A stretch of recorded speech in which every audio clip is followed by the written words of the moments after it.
Hi, my name is Melon and welcome to Women's Health Talk.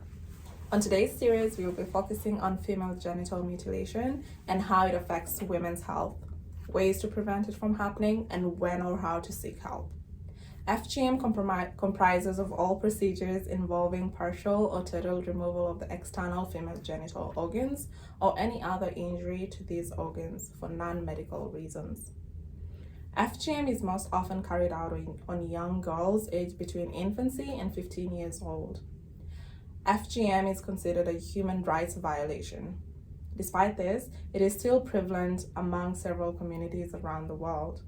There is growing evidence that FGM takes place across the world in numerous countries in Africa, Asia, the Middle East, Latin America, Europe, and North America, amongst indigenous and diaspora communities.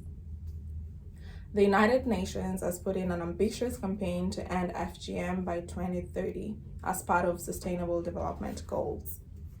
FGM is carried out sometimes to honor culture, which is a very important part of people's lives, but there are non-harmful ways to do this as FGM poses great threats to women's reproductive health, such as severe bleeding during the procedure, which may result in death, infection of the reproductive organs, or risks of developing cysts.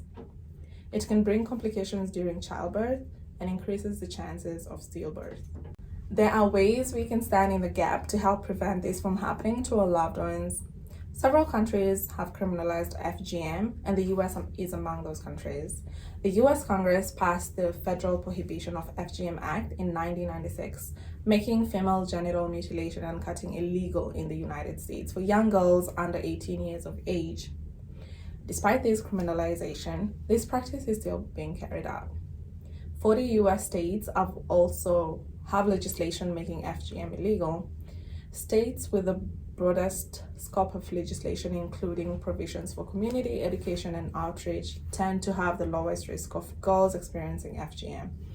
From the map shown, women in the red shaded states are the most vulnerable, with 25,000 or more women at risk of FGM.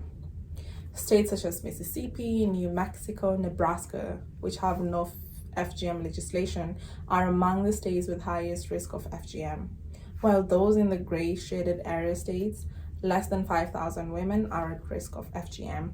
These states include Wyoming, Kentucky, Indiana, and Utah.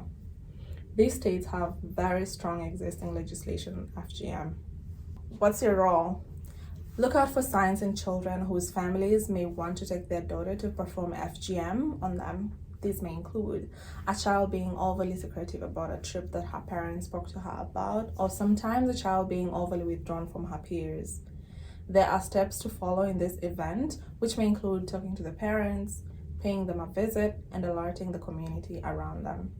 Sometimes this could be a community health worker or counselor. There's a tip line as well as a national child abuse line as shown on the screen. All these helplines are available 24/7.